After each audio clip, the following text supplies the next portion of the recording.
Hi, we are making pistachio raspberry bars, and what's great about these is that they're 5 ingredients, they're gluten-free, and it really takes about 10 minutes to prep them.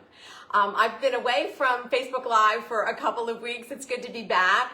I have a 3-week-old grandson, so that's been, I've been happy to spend my time with him, and I'm also having my mom stay with me for a little bit, and she's actually in my audience, so I'm going to have her say hello. Hello. Hello. So she's going to be here supporting me today as I'm making these raspberry bars. Okay, so we're going to go ahead and get started. Let me just reposition the camera.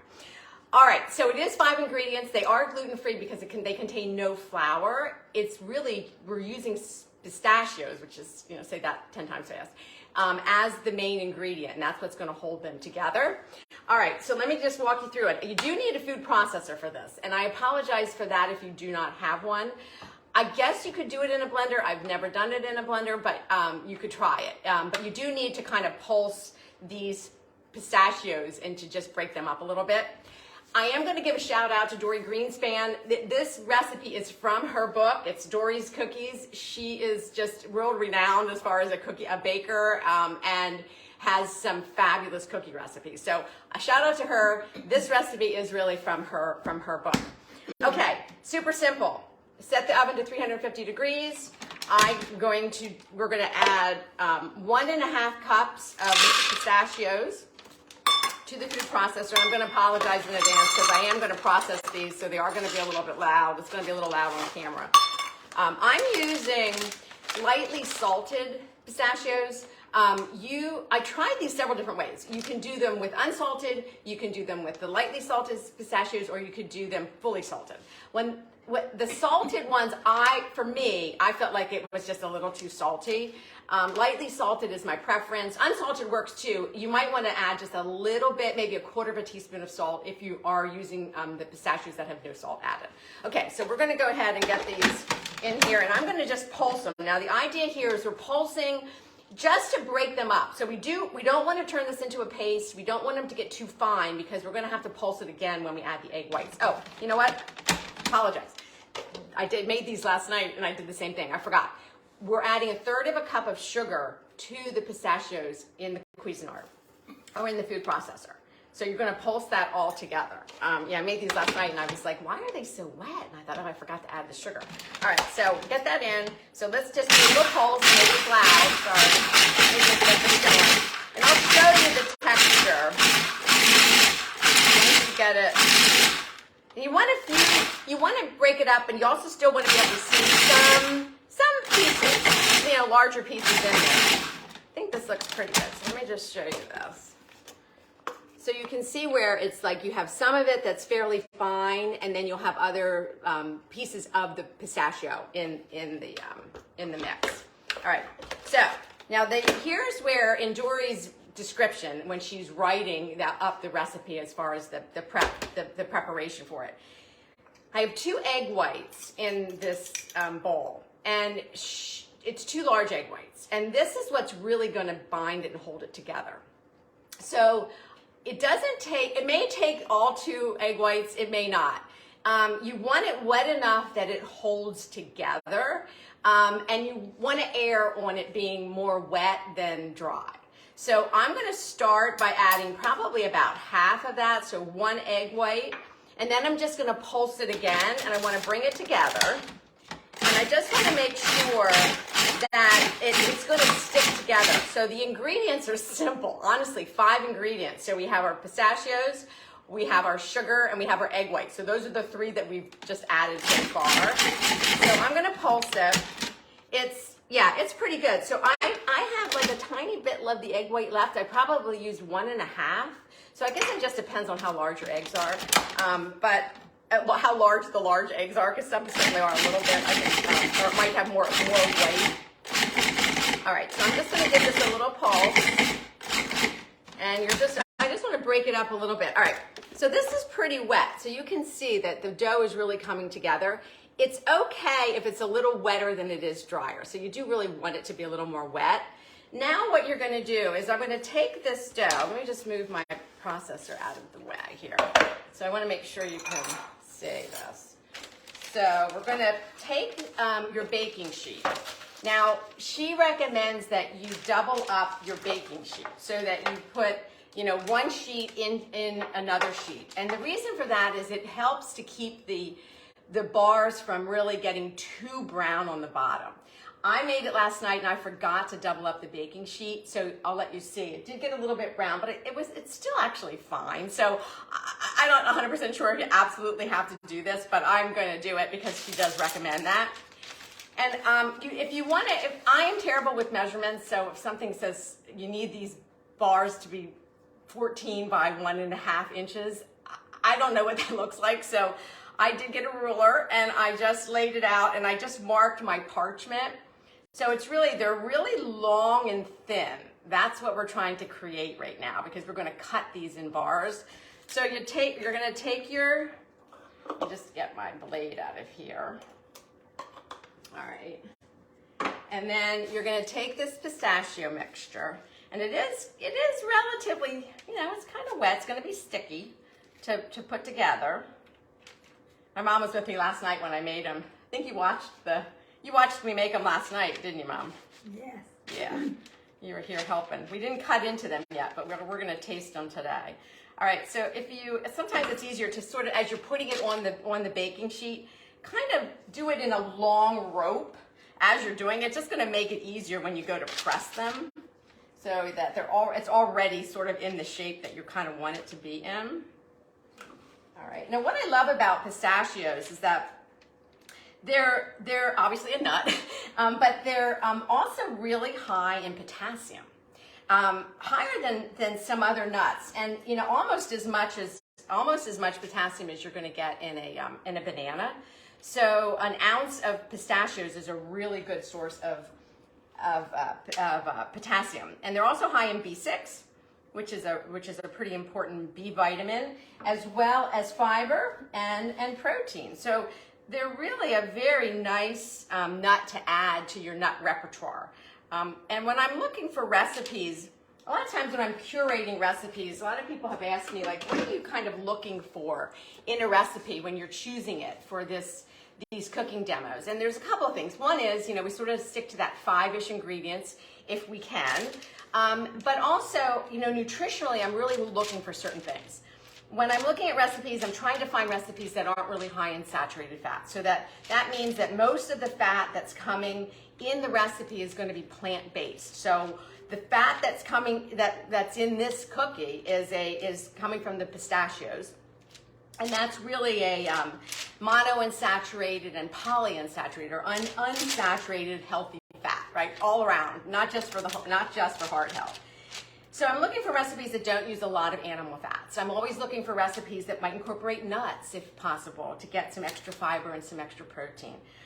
When it comes to desserts, I'm also looking for things, can we incorporate some fruit into the dessert? I want these desserts to be healthy because they are desserts and and treats, and they should be healthy. But also, I'm really it should be delicious. Obviously, when it comes to desserts, that's number one. But at the same time, can we tweak them, or can we find recipes that are already just built in a healthy way? And this recipe is, so I didn't have to modify this at all. So this recipe wasn't designed to be a healthy cookie recipe. It just is. So we have egg whites in here, we have the pistachios, and then we have the sugar, which is not a lot of sugar. So these aren't like really super sweet. So let me just show you. I've got it. You're trying to make it into that like 14 by 1.5 or 1 3/4 inch little log. And let me show you if you can see. I guess you can see it from the camera. All right, so that's about what we're trying to create.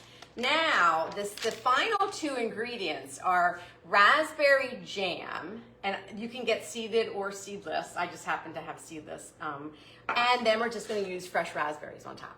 All right, so now you're going to take your finger, and you're just going to, I might have to wet mine a little bit, stick in a little bit, but you're just going to kind of create a trench right down the middle of the cookie.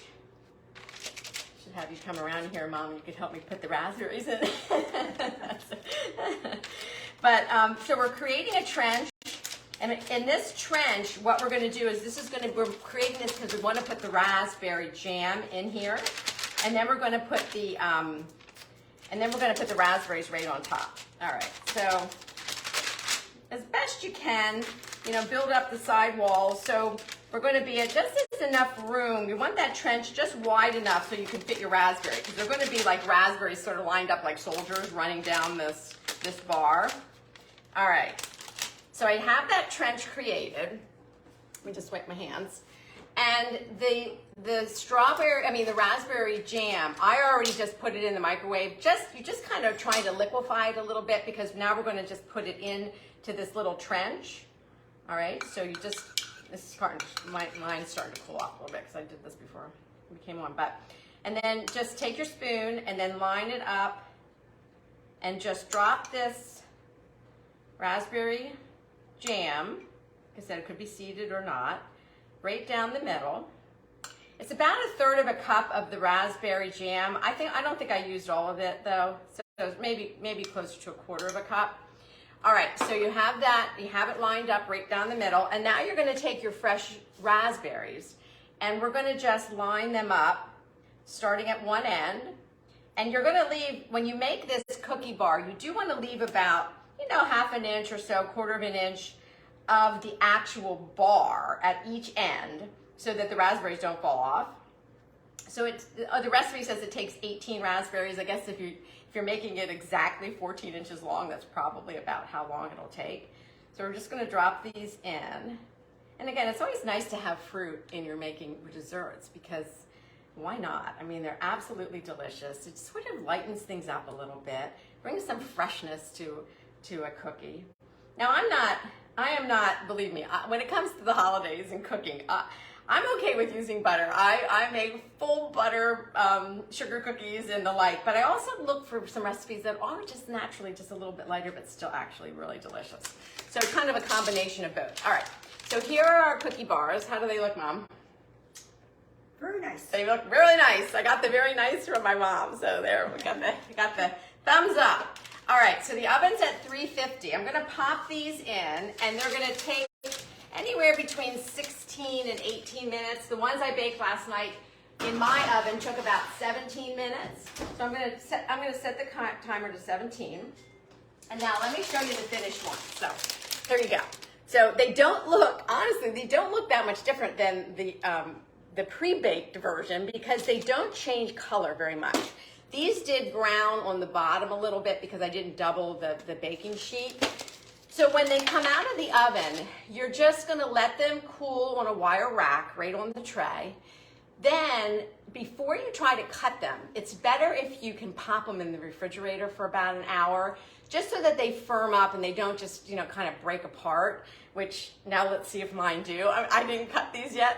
But you're just gonna take a serrated knife, and then what we're gonna do is we're gonna just cut right between the strawberries to create these little bars. So just a little sawing motion back and forth. And that's just cutting right through, and it doesn't seem to be breaking, so that's good. Here, I'll show you. That was the first one. That's a little bit thicker, but I want to show you the actual, let me just show you the actual size, because they're not real thick. All right. So here's one of the little bars, all right? So when you cut them, this is about what they should look like. They're fairly thin bars. They're about the width of the raspberry.